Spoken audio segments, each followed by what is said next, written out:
Good evening, everybody. Welcome to Roll the Dice with Dave. I hope everybody's having a great night. I'm really excited about tonight. I have had this planned for probably about a little over a month now with this guest, so I'm really excited and pumped to finally meet her and get ready to speak to her and have a great conversation this evening.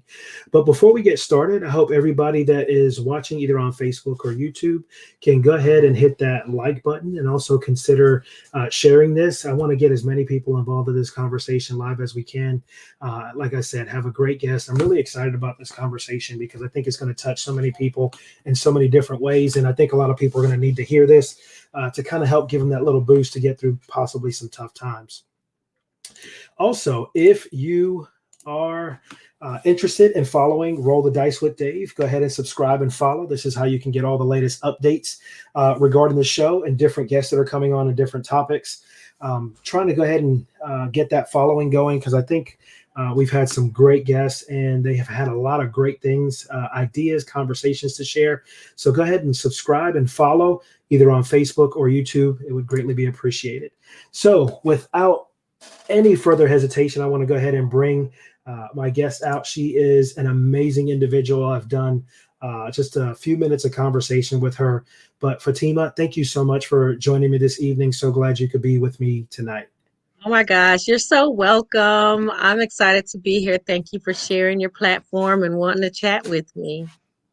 Oh, it's my pleasure and it is an honor. So, before we get started, I want to have you just introduce yourself, maybe tell a little bit about yourself and your journey, and take it as far back as you feel comfortable going back and then go for it. I know that that could be pretty wide open, but I just want to give you the opportunity to introduce yourself so people can know who we are talking with and what our journey tonight is going to entail. Okay, you asked for it. So I'm Fatima, born in Nevada. Us locals say Nevada. We can tell when somebody is not a local because they say Nevada, which is wrong. I'm a 702 chick. I'm a UNLV girl. Always got the baseball cap on, the signage, all of that that represents the 702, the UNLV, Tarkanian days for sure. I'm not sure about the rest of the legacy, but forever Tarkanian legacy. I have five brothers, or at least I had five brothers and I was the only girl.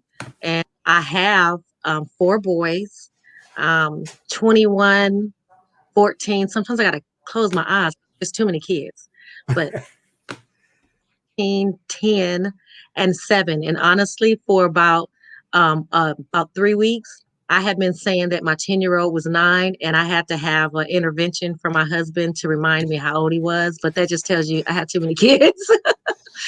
um, I love to laugh.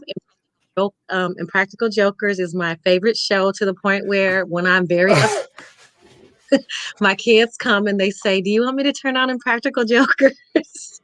Oh man, I um, love that show. I Love it. I'm so serious. Like I really, really love the show. And so yeah, that's a little, I guess, a bit of my quirky side. Um Growing up with five brothers, really three in the home with me, two on my dad's side. My dad was not really a part of my life.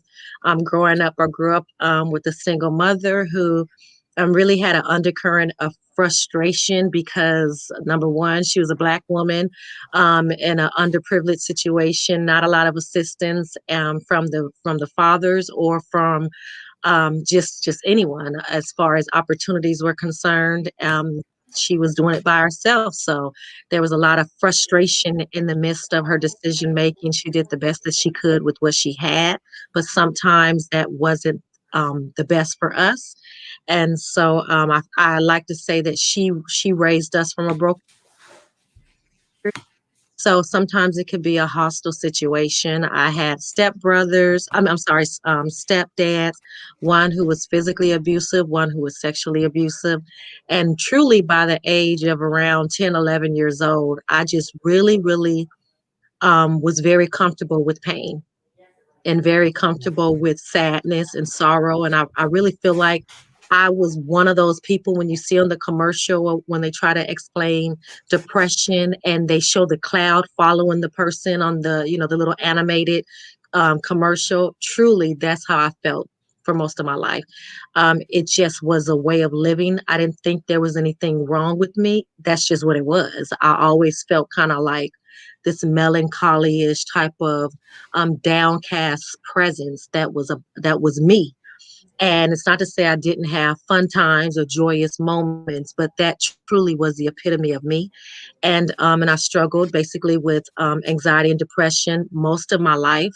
And I really didn't even know that I had an issue until around my 30s, mid 30s, when I really was able to just decipher that what I was thinking, my thoughts, my dark thoughts, my crazy thoughts, scary thoughts, was not normal. And despite people throughout my life telling me that there was nothing wrong with me, that I just needed to toughen up, or that I was too sensitive, that there truly was some type of a chemical imbalance. There was something wrong with me, and I wound up being diagnosed with clinical depression.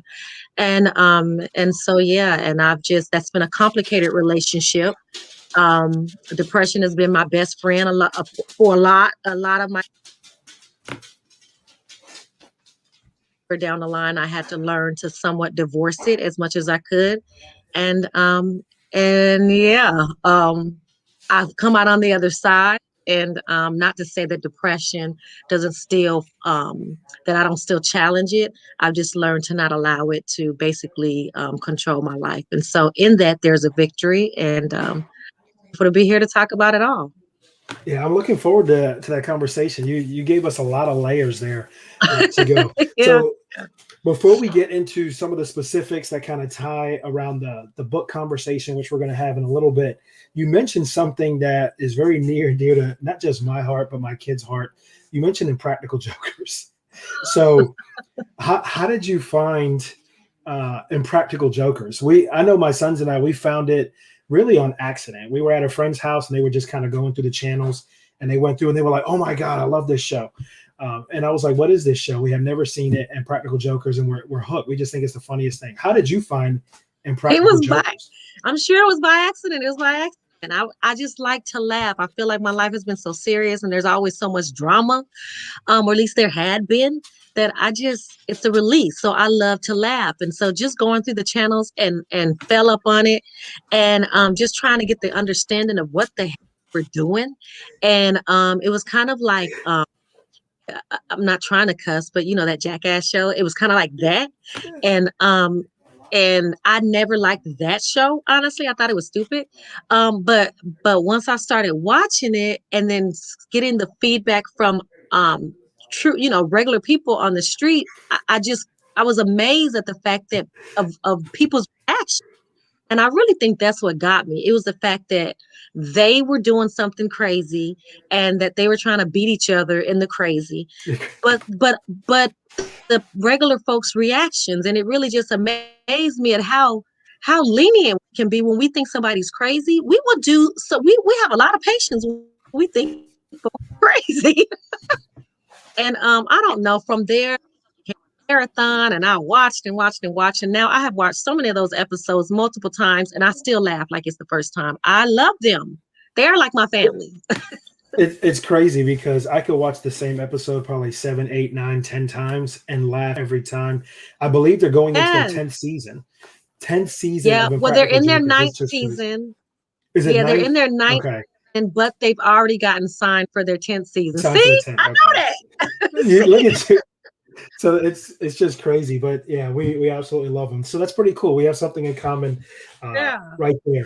So you mentioned you were born and raised in Las Vegas, but you've gone through a couple of other journeys. And we actually had a comment. Somebody had said you don't even look much older than 21 to have a 21-year-old child.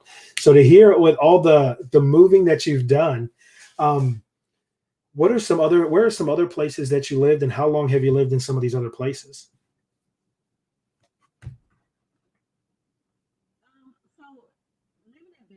Never thought that I would leave, honestly, but it was right around the downturn, the economic downturn around 2011. We just weren't climbing out of it. And basically, my company they outsourced the jobs, and I was really one of the last people to get laid off.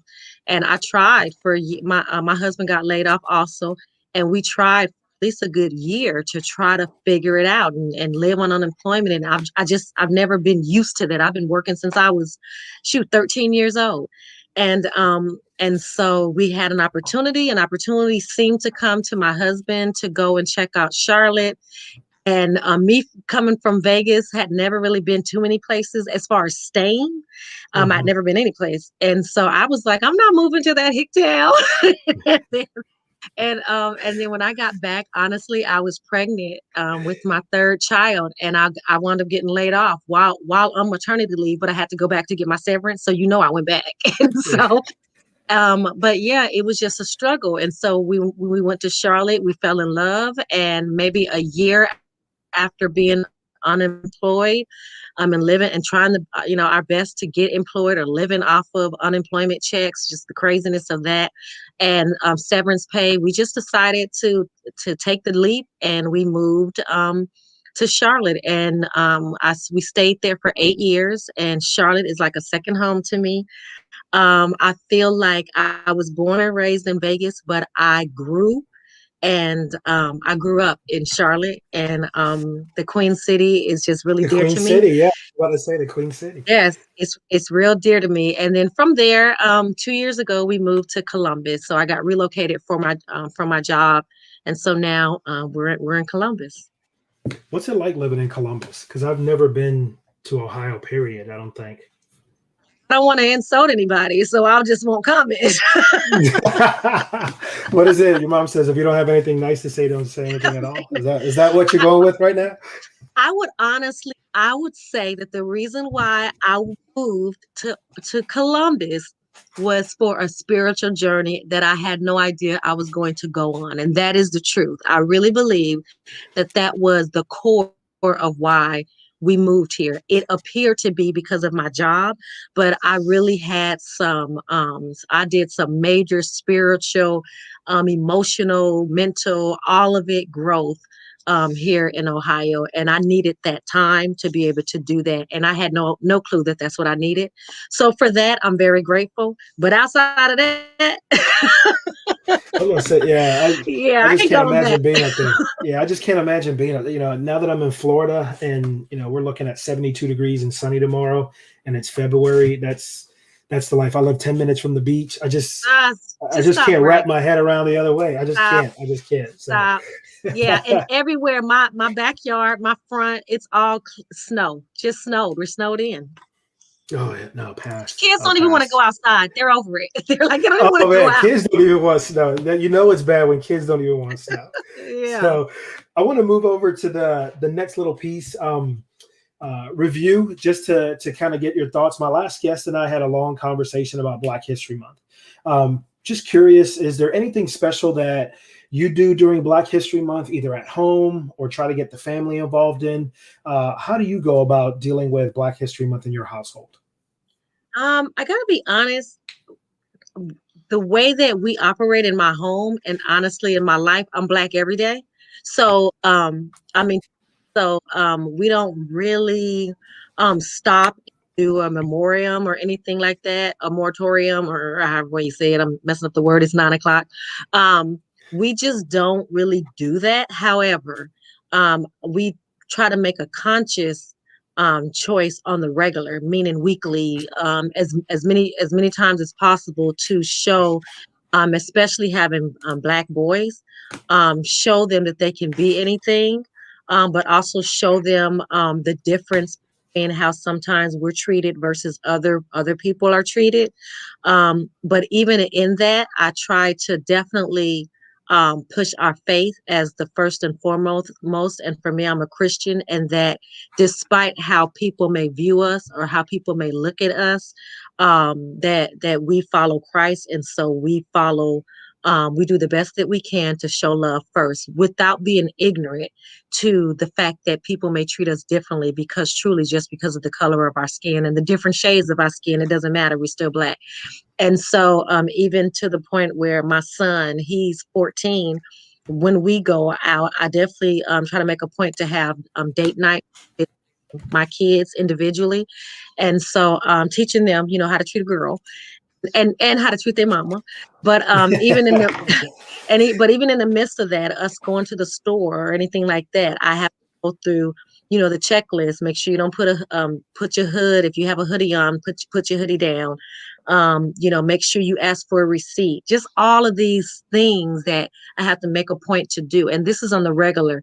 But definitely for I mean, I guess if we want to say for February, we acknowledge it. I think the schools acknowledge it. It seems kind of like they push it out there more so, but I just feel like we're Black every day. So we show honor and respect for our shade every day, and we represent our culture every day, and that's what we stress to our children every day.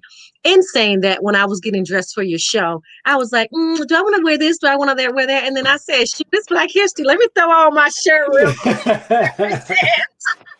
No, that's what it's all about. That's what I it's all did have to about. do a little bit of that, but truly, we just try to live that out every day and show that and show our greatness, the greatness of who we are, the greatness of who we were meant to be, and always honoring the fact that we're standing on people's shoulders, and that is in everything that we do. And so I strive for excellence, and I definitely push my kids for excellence, and that's just how we roll in my home.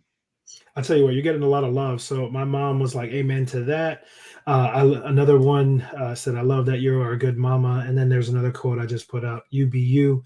I love your realness." That's Oh, thank awesome. That says a you. lot. Thank So you. I Thank tell you, you what, honeys. there's one thing that you mentioned though that I can't even imagine. I just think about how my brother and I were growing up, and even my boys. Right. So I have 4 kids as well, but I have 2 boys and 2 girls. So I was fortunate enough to kind of get split and have 2 of each. I can't imagine 4 boys under one roof. I just think of how my brother and I were. Not that, you know, but boys are boys sometimes. We tear stuff up. You know what I mean? Sometimes we're just rough. And my boys were the same way. I remember one time they jumped off a porch because they thought it'd be a good idea to jump on top of a plastic table.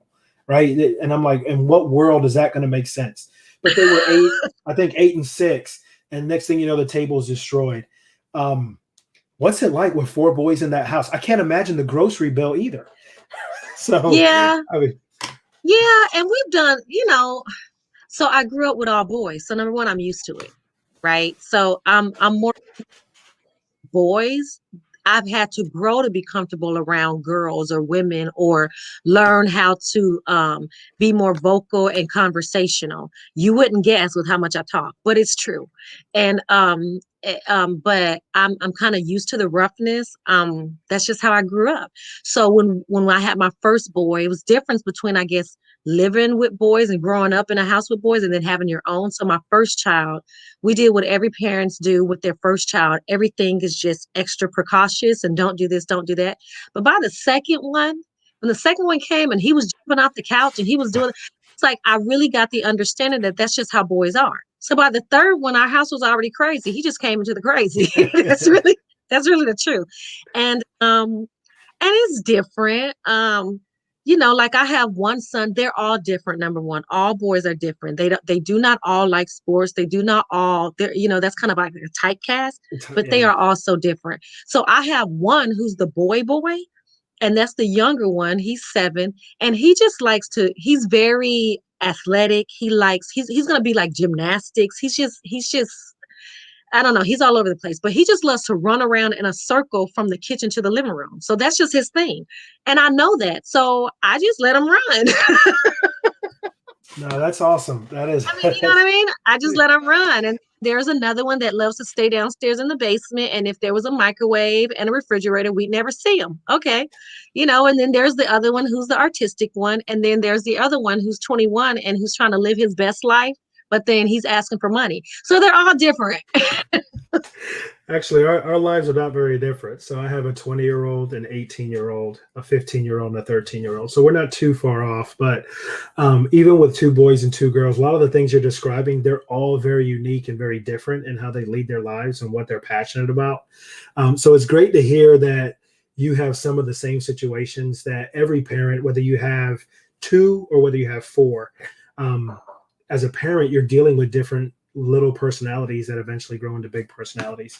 It's just refreshing to see your outlook on it. It really is refreshing. I mean, they're my love. I mean, they're my love. I get to be able, I get to be firsthand to teach them how they should treat a woman. I get to see little things in them that I didn't see until I was dating the guy, that I can say, okay, well, somebody would say that's passion, but to me, I say, okay, there's an anger issue. So I need to work on that. So when he starts dating, that girl doesn't have to deal with that, or just being in public. Like, I just get to help shape that, and I get to help them understand the importance of being a gentleman.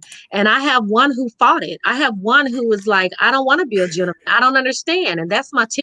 It's like, girls want to be equals. I don't understand why I have to open up the door. And finally, I just have to say, you do it because your mama said You do said it. wow, that's crazy. He's like, why do I have to open the door? He's like, I don't get it. No, and I could understand. You said he's 10. I could Yeah, understand how difficult that he's is to 10, and absorb. he's something else. I mean, I took him to a wedding. He wanted to go to my girlfriend's Nigerian wedding, and I took him as my guest. And he just wanted to see them kiss and to have cake. Okay, anyway, so he got his wishes. But when we were walking on the sidewalk, I said, "Well, you're the man. You're my date, so you need to stand on the outside." And he was like, "Why?" I said, "Well, if a car or something happens, you're supposed to protect me." And he said, "Wait a minute." And he stopped walking. And he said, "Wait a minute. You mean I die first?" Oh, He said, "No, no, no." And he came on the inside. So it's like he's a work in progress. But 4 out of 5 ain't bad. I mean, 3 out of 4 ain't bad. 3 out of 4 ain't bad. Oh, that's great. That is great.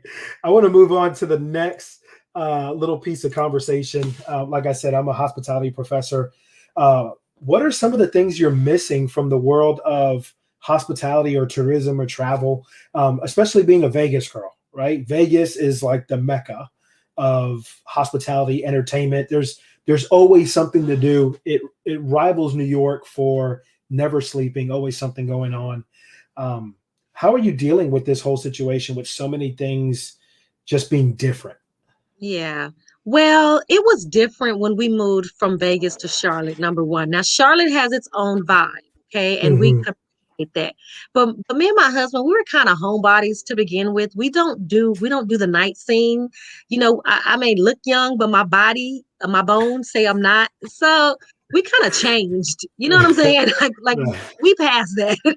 And so when we moved to Charlotte, that was the perfect vibe for us. And then from there, moving to Ohio, it's been a little bit more difficult because number one, we were trying to meet people and figure out where the safest places to go to still have a good time. You're trying to figure all that out, and then COVID happens.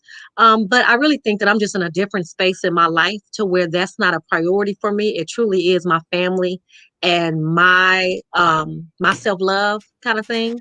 Hmm. That's what's critical to me right now at this stage in my life. And so I don't really miss that. What I do miss is being able to kind of congregate. Like I said, I said, my faith is important to me. So just being able to congregate with other like minded people, I miss that.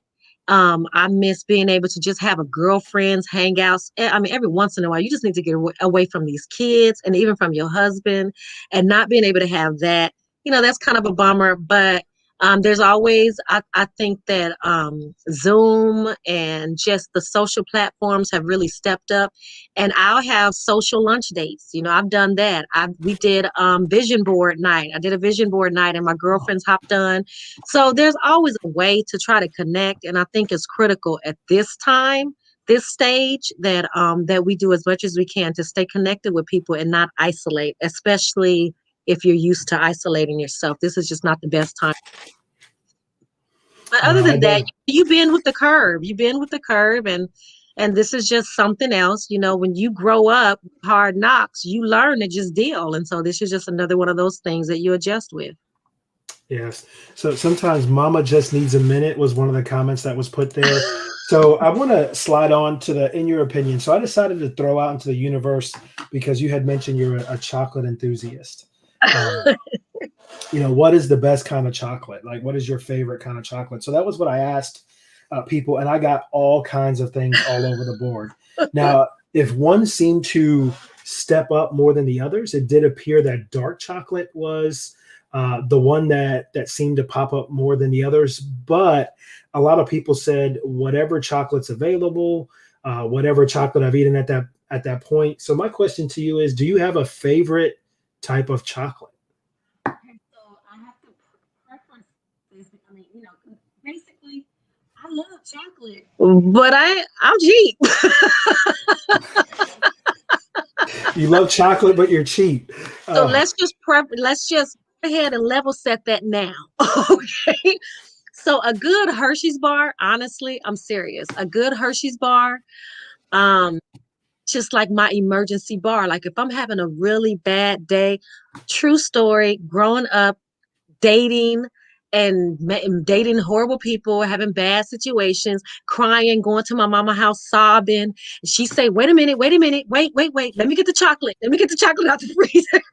So she had chocolate on standby, a Hershey bar. I grew up with the Hershey bar. So number one, that's my, easy go to. But I love me some chocolate covered strawberries. I love chocolate covered strawberries. I will even buy them for myself. And sometimes I'll buy Sherry's berries. If I just say it's a day that I deserve this, I'll buy them and schedule it out so that they'll come and surprise me.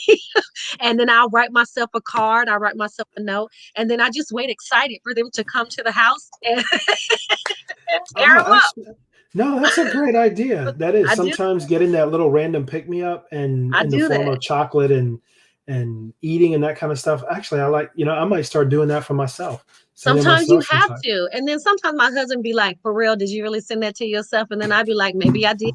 I did it. Oh no, man, that's such a great idea. I think I'm going to look at doing that. So to kind of stick on the chocolate theme for just a couple of more questions, you actually answered one of the questions I have. Do you like receiving chocolates as a gift? Yes, you send it to yourself. So you already took care of Yeah. that question. But do you ever take time to make your own chocolates at the house? Did I tell you I got 4 kids? I on top of that. Oh, you can I'm have on your top boys of help you though. We did it one time, one Valentine's Day. My husband bought the little chocolate. We did the little cute thing and fondued it and all of that. And we did it maybe for a good. I don't know where that thing is at. I got too much stuff going on. I don't have time to be sitting making chocolate. I'll buy it from somebody who makes chocolate. Who made it? Okay, all right. I feel that.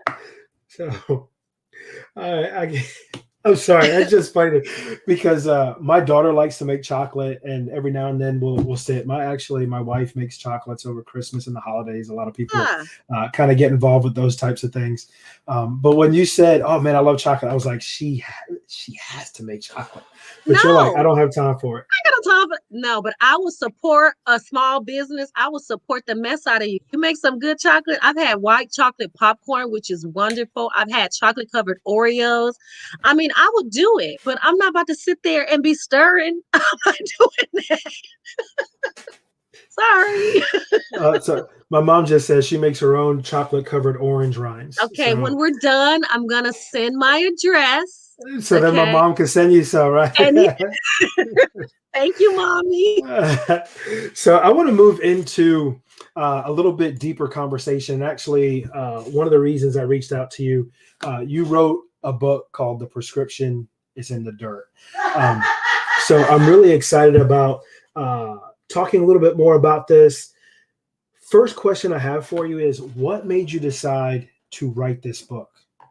Well, really, writing the book was an extension of healing for me. It was an extension of therapy. So when I say that, I think that I moved to Ohio truly for the purpose of some healing, doing some deep dive self reflection. I truly believe that. I went about 2 years ago after a relocation, and things were really slow. I was unbusy, and I really started to hear all that pain that was screaming in my head for so many years, I mean, decades, that I had gotten so good at ignoring, honestly. And so by then I knew that I was clinically depressed. I was on medicine, had been on medicine for over 10 years. But I guess going through that shakeup of relocating, it just did something to me. And I had relocated before to Charlotte, and I didn't have this type of response. But I truly believe that God was, and I went through a space where I truly felt that I was losing my mind. I really felt that I didn't have a grip on reality. I was having anxiety attacks 5 out of 7 days of the week. I was like feeling like I was sitting on simmer. That any only thing somebody had to do was say one thing to me, and I would either have an outburst of sadness or outburst of anger. I was just unpredictable, and it was scaring myself. And so, after being on medicine for that long and realizing that it wasn't working, it really put me in a scary place where I didn't recognize myself. And it kind of forced me to go and seek some, talk therapy. And it pushed me into going to go speak to a therapist. But it truly was because I was scared of who I was becoming. And so I'm so grateful that I have an awesome support team. I have my girlfriends that pray with me, and they were the ones that I was able to reach out to for some help. And it was through them and their support that gave me the courage to be able to go and seek therapy. And through going to therapy and really just going for them to kind of help me to deal with anxiety, it really gave me the courage to start dealing with some other stuff, along with a Bible study group that was happening at my church called Celebrate Recovery.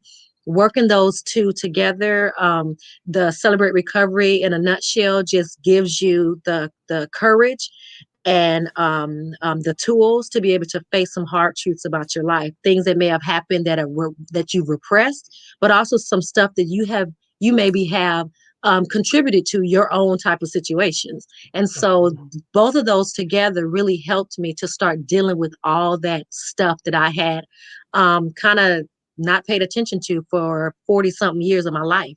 And it was in that process that the book was developed.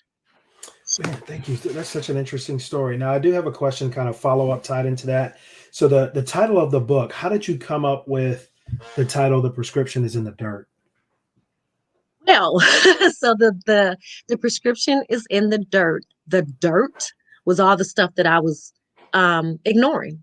So um, trauma from being sexually abused, trauma from being physically abused as a child, watching my mom be physically abused by my stepfathers, even thinking that I was leaving a tumultuous situation in my mom's home and marrying, walking into a relationship where he was just as horrible in a lot of in a lot of situations, and so he was also abusive.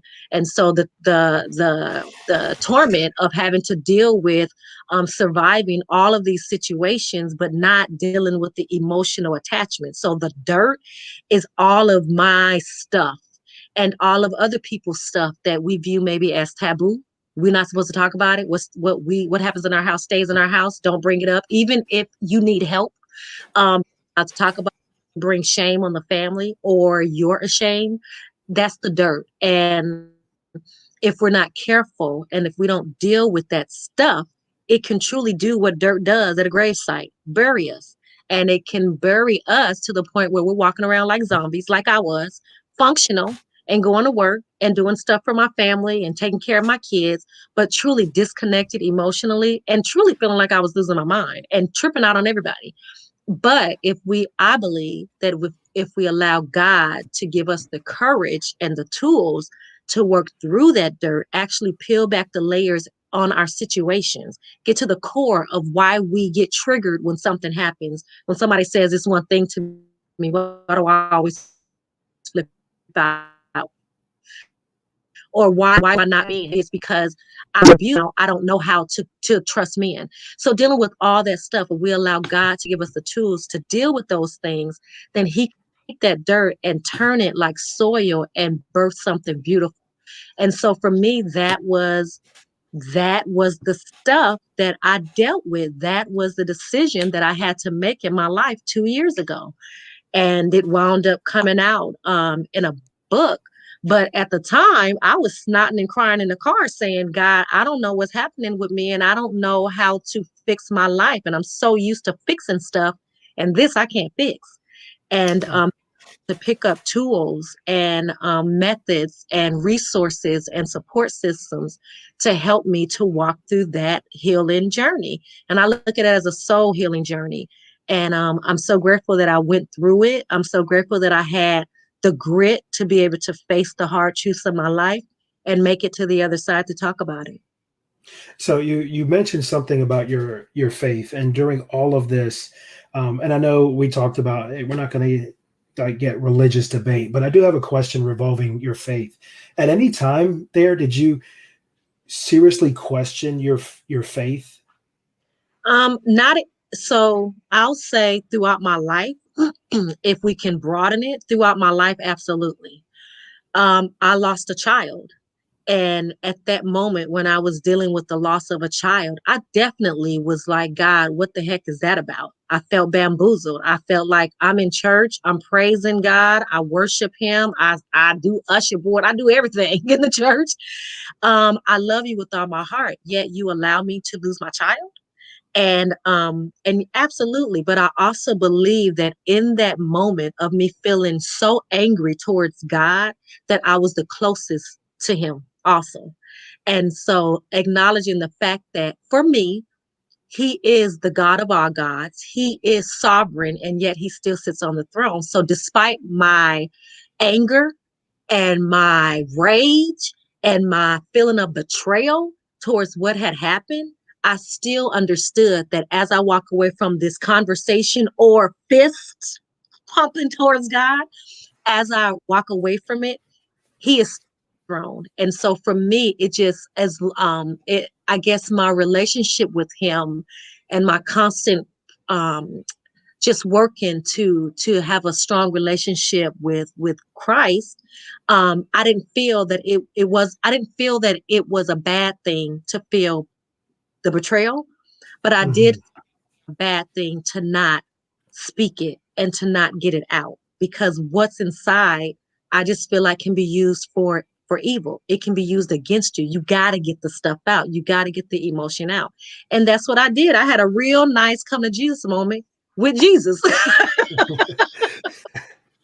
But Yeah. but that wasn't the only time. There have definitely been moments in my life where I felt like, what the heck is going on? And where I felt like I must not be that important. Like, I know that God can do it and I know that he's awesome, but somehow I'm not living good enough because he's not doing it for me. I've definitely felt that way in my life. But the more that I have matured in my faith, and it's through those horrible situations that I went through and me still holding on to his hand is what helped me mature in my faith. So then the next time I went through something, I had a little bit of something to say in my memory. Okay, but I got through the last thing, I can get through this. And just over time, I just grew. I just knew that no matter what I'm going through, I'll get through it. But the key thing for me in everything, despite whether it was about God or not about God or the situation, is I got through everything. I'm used to getting through stuff. What I didn't do was deal with the emotional trauma that was attached to the stuff. And that was the kept me captive. So I survived a bunch of stuff, but I was still captive in it because I couldn't let it go. I couldn't shake it off. It went everywhere I went, in every new job, in every new relationship. It was right there with me because I never released the pain. Oh wow! I tell you, that's a lot right there. With this, one of the things I noticed about your book, and I've been reading a lot of little excerpts and things like that, is the book is not very long, right? It's about 120 pages, maybe. So my question is not necessarily there's quality in there. It's not necessarily just a big book. Are we going to expect another book project to kind of follow this one up, or do we need to wait? Because I think the book just came out in November, if I'm not Yeah. mistaken. Is that right? So, For and a dude, there is power in the smallness. Don't get it twisted. It got a power punch. What? What are you talking about? It's small, but it's mighty. But yeah, absolutely. I really just like I said, writing this was a definite extension of healing for me. This was like continual therapy for me. When I wrote this book, it really was a bunch of journaling that just came out. This story has been in me for my entire life. It was just at this moment God allowed me to share it. So it just came out. So now I'm in that space where I'm just asking God, what else do you want me to share? Because I didn't put everything in there, but I put enough. You Okay. put a lot. Well, Um, you did touch on one thing. I'm sorry, I didn't mean to interrupt, but you did it's say okay. that you did a lot of journaling. Yeah. Um, Yeah. so can you talk about that process a little bit? Not so much it turning into a book, but what was your process to get into journaling? Well, I've always loved writing. So when I was a child, I used to write. Actually, I was on the journalism team in school. And I can even remember in being in middle school where a letter that I wrote to President Reagan, he actually read it and wrote me back, and it was a big deal in the paper. And so I've always had the love for writing. I lost my love when I started going through a lot of pain. I stopped wanting to write because it was just all about pain. So I hadn't journaled in ages. I mean, truly, I hadn't journaled in 20, 30 years. And shoot, that long? Okay, maybe 20 years. I'm counting my age. About 20 years I hadn't journaled. But You know, going everybody's trying through to this figure out healing, how old you are now, right? Everybody's been I'm because people have been 46. commenting on your age. So everybody's been trying to figure it out. And I wasn't going to ask because a gentleman's not supposed to ask a woman her age at all, right? He's supposed Thank to you. not I need ask to at tell all. my So kids I wasn't that. going to ask. Yeah, So I need to tell my kids that because they don't care, but I'm 46. I'm 46. okay, I've been trying to Yeah. figure it out too. I was like, okay, she's got 4 kids, and that. So, but thank you for telling them.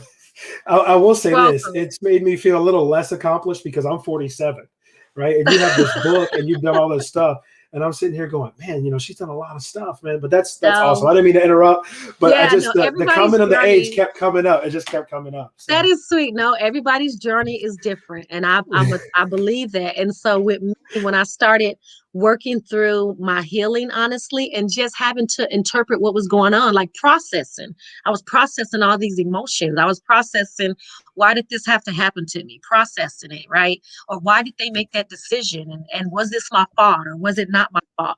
So my therapist is the one that actually encouraged me to get back into writing.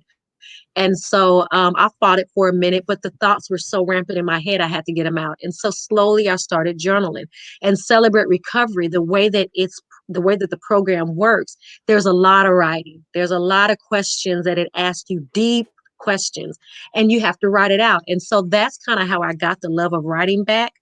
And yeah, so but as far as the book itself, I really, I wish I could sit here and say, yes, I'm a scholar and it just came and I just did what I do.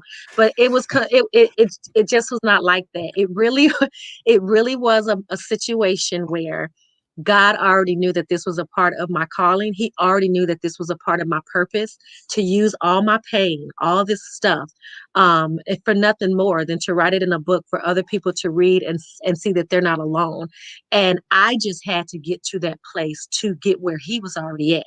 I was still at the beginning at Omega and had to work through all of this stuff to get to, I'm sorry, Alpha, and had to work through all this stuff to get to Omega. So he was already there. He was waiting on me to get to it. And I truly believe that. And so I would never have gotten to a place where I could have written this book if I wouldn't have first dealt with all the stuff that I had been harboring inside of me that was making me less connected to my family.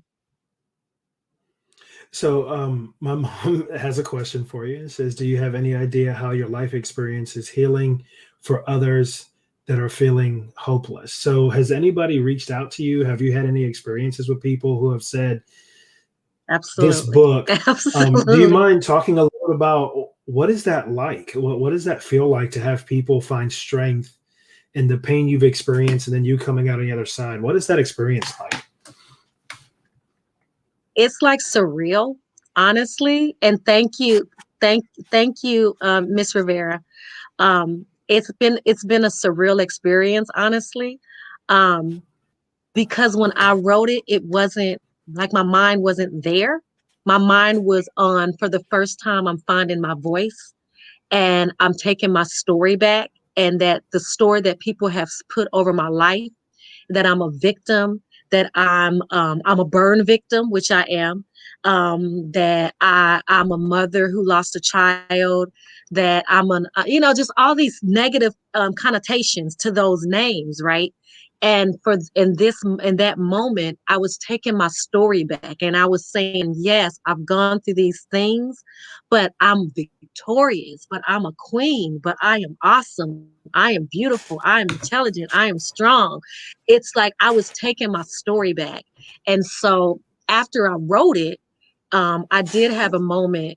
To your mom's point, I had a moment where I had to make a decision because I knew some of the things that I was sharing were definitely taboo things, viewed as taboo and viewed as could be as a betrayal to some of my family members, in sharing my story. But I was like, it's my story. I should be able to share it. And going through that, though, I really had to make a decision on um, if I was going to have a voice or if I was going to commit to loyalty to dysfunction. And that was a scary decision for me to make, but I chose myself.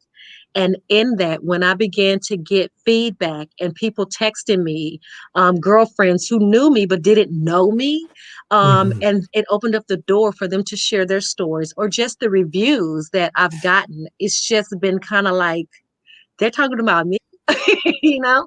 And that's kind of cool. But because for me, I just look at myself, as you put, as a chick from Vegas, who grew up in the heart of the hood in Vegas, who didn't really have a dream, who only dream was to wake up and go back to bed, and didn't have much of an idea of who I would become or if I could become much else.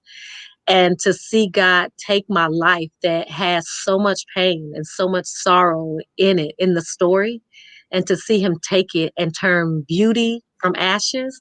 I mean, I'm just happy with that. So to also see people talk about how my story has been, it's like heavenly. It really is. It's like a touch of heaven. I'm just like, God is just so awesome. And that's just my Well, that is awesome. And there's two things in that little piece, and one is a statement. Then I'm going to kind of jump into the question that I have.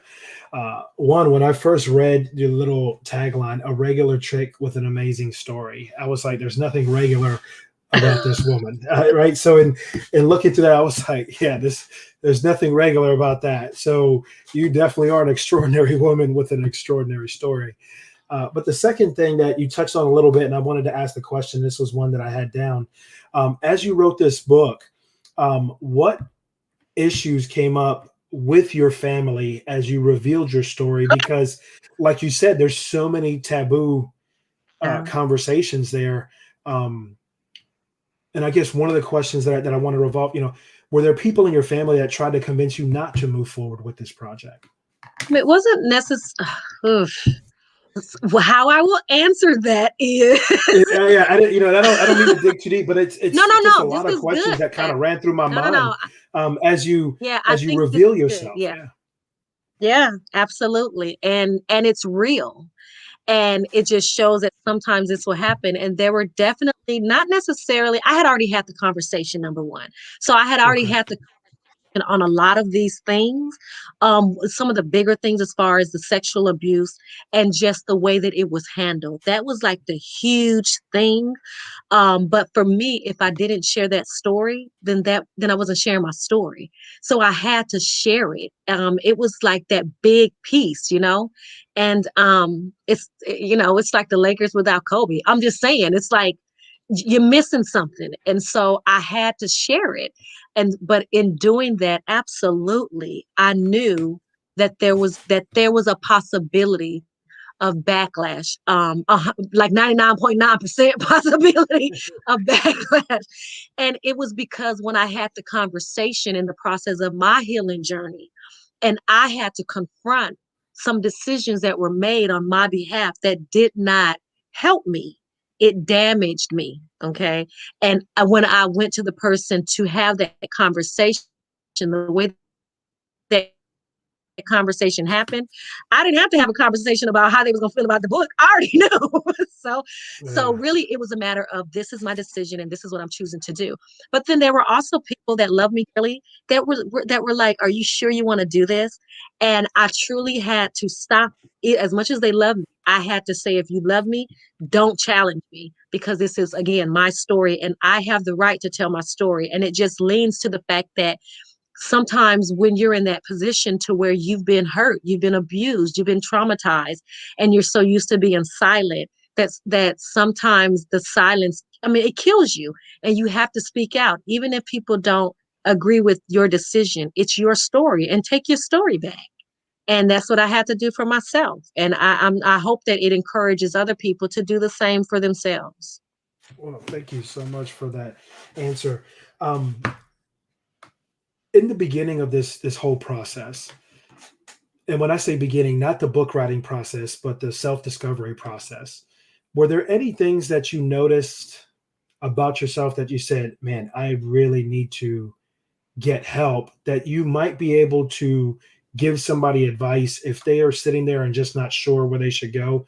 What were some of the things that you identified in yourself that maybe somebody else could then do some self evaluation to go, "Oh, I'm going down this same path. I really need to do something." Growing up and surviving a lot of stuff, I definitely, like I said, I was good at surviving anything. Like I really feel like I can survive almost anything. But I was so disconnected emotionally. And I felt it was a matter of it was two things. It was those that were around me when I grew up, whether it was relatives or friends or just like-minded people at that age or that time in my life that didn't deal with their emotions. So I was very disconnected and I felt like I was weak if I showed emotion. So I harbored my emotions. So that meant unless it was anger. Anger was allowed because a lot of times we celebrate drama. Okay, you Hmm. see that on TV. We celebrate drama. So the anger was I had the permission to be angry, but I didn't have permission to be happy about my success. I didn't have the permission to be over happy, right, about my success. I didn't have permission to feel sadness, to feel confused, to feel sorrow. I didn't have permission to do that. That meant I was weak. And so I truly, when I went to therapy, that was one of the things that I discovered about myself that I never gave myself permission to feel. And with the help of a therapist, I was able to understand that it's okay to feel. It's okay to sit in that feeling. I don't mean sit in it forever, but I'm saying have that moment of 10, 15 minutes where you accept that you feel this hurt, you feel this disappointment. And then from there, you can release that pain so that you can come up with a game plan. But if you don't allow yourself to feel whatever it is that you truly are feeling, but you're pretending you don't feel, it's going to come out. It's going to come out on a poor girl who's trying to give you your fries at McDonald's, but she not moving quick enough. It's going to come out in road rage. It's going to come out on your children when they do something that kids do and you flip out on them. It's going to come out, but you want your emotions to come out in a healthy way, not in a dysfunctional way. And that was like a huge thing for me that I never allowed myself the freedom to feel and to feel that I was still strong, that I was still capable, that I was still tough. You can have feelings and still be tough. It's just, we all have emotions easily. So what makes us think we shouldn't have any? That's just my opinion. Well, So, so I do want to touch on, and yeah. I tell you, I could probably talk to you for another hour and a half, but there's some things I just want to kind of drill down on. So right now there are a lot of people going through some serious tough times with COVID and the pandemic and everything, trying to deal with mental health issues. Um, Suicide rates are going up, and if this is just a little too personal of a question for you, and you don't want to answer, I completely understand. Through this journey, at any point, did you ever sit there and contemplate suicide? And how did you deal with that if you did contemplate suicide? Yeah. I would say through my life, through my life. At first I was like in my early 20s, I thought about suicide. However, it was to get attention. And it was because on the inside of me, I was screaming for somebody to see me. and I felt invisible. But you play that game so long, you began to buy into it. And then by the time I was in my 30s, absolutely, before I got on medicine, I saw myself. I had a fiance, I had two children, three children, and I saw myself every day getting in my car and running straight through an intersection full of speed. And I saw it so much to where it scared me, and I had to stop and think about my children. And it was my children, thinking that my children would grow up without a mother, and the sadness it made me feel thinking about my children is what made me go and get help. And so I've definitely felt all of that. I've felt it on so many levels. And even 2 years ago, when I didn't know what was going on with me, and I felt that there was pain that was rising from my heart, from my soul to my heart to my mind, and it was screaming so loud that I wanted to suffocate myself to make the sound stop. So I definitely know what it's like to feel it, but I also know what it's like to just have hope and to try my best to find some type of glimmer of hope. If you get up in the morning and you breathe in and you breathe out, there is hope. And that was one of the things that I had to grab a hold onto. I had to grab a hold onto life in its littlest form. And whether that was when I get up in the morning and get in the car, the sun was out, I had to find something to give me some type of encouragement. And that's definitely what I would encourage your listeners or your viewers to do. Definitely not isolate themselves. I'm a key believer, and it's what I learned and I shared in the book, that everybody needs a safe place to fall, a safe space, a girlfriend corner that they won't talk about you, but they'll pray with you and they'll walk alongside you through the struggle. Everybody needs that. And one of the things that I offer on my website is a safe space session, where if you don't know who your safe space is, if you have a bunch of people around you, but you feel like you can't really trust them, but you have stuff on your heart that you got to get it out, I have a 20-minute session that's made available for somebody to just book it. And literally, they talk and I listen. There is something to be said about being heard. And there was a lot of years of my life where I simply felt invisible. I didn't feel like anybody listened to me.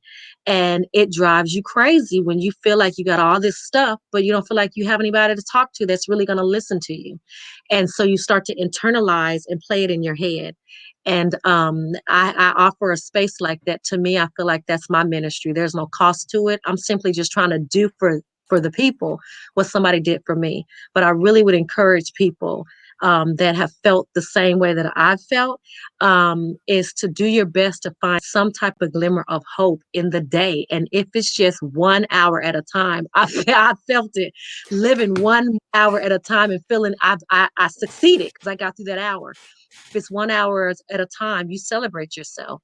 But it's definitely important to get around people who will help you and who will support you. And isolation is a trick. You don't want to isolate yourself because that's the biggest comfort, but it's also it's like suicide. I hate to say that. I didn't mean no pun intended, but it's like self-sabotage when you isolate yourself. So definitely get around people who you know who will love you and who would encourage you and who would listen to you, and who will have enough faith in you that you don't have in yourself, that you will make it.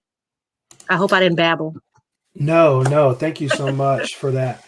As we start to wrap this up, I just want to give you an opportunity to take some time and just give your final thoughts on anything that you would like to share this evening. Yeah, I definitely think that it's important. Life is just too short. There are so many things that are going on in this world. It's getting crazier. But I also think that this moment where we're kind of like stuck in the house most of the time, around folks that we probably barely knew, now we know them too well. Real. Yeah. I definitely, I definitely think it's an opportunity for self-reflection. Don't get like I had to get to where I had to get forced to be unbusy. Um, by looking at my life, like make a conscious decision to reassess your life, to figure out what's important to you, the things that are not important to you, the things that feed your spirit, and the things that really drain you, and make those wise decisions to cut that stuff out of your life if it's draining you.